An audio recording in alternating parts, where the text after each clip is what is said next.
Doctor बारान साहब, खुश आमदीद। बहुत शुक्रिया। आज आपकी अपॉइंटमेंट नहीं थी शायद। मैं मुल्क से बाहर जाने से पहले कुदरत साहब को देखना चाहता था।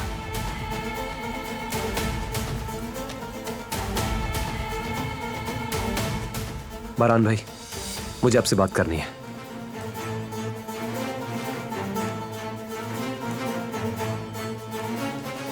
स्टडी रूम में चलो करीम।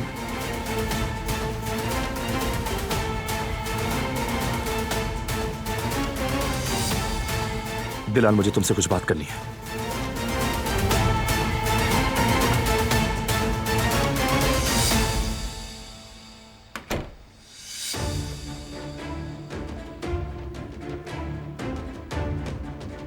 क्या जरूरी बात है करीम?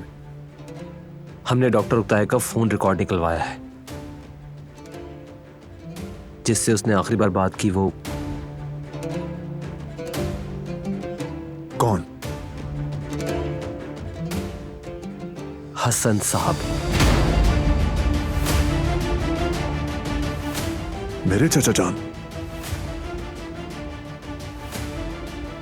यकीन है तुम्हें? अगर यकीन ना होता तो मैं आपको बताता ही नहीं। सच कह रहा हूं।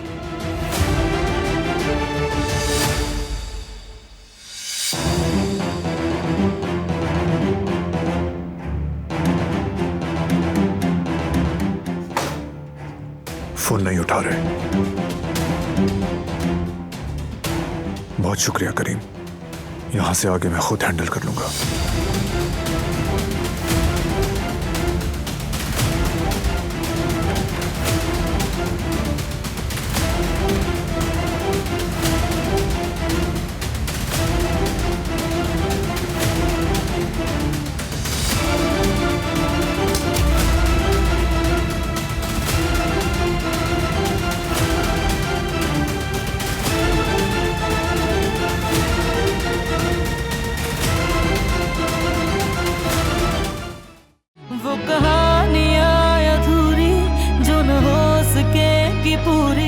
उन्हें मैं भी क्यों सुनाऊं, उन्हें तुम भी क्यों सुनाओ।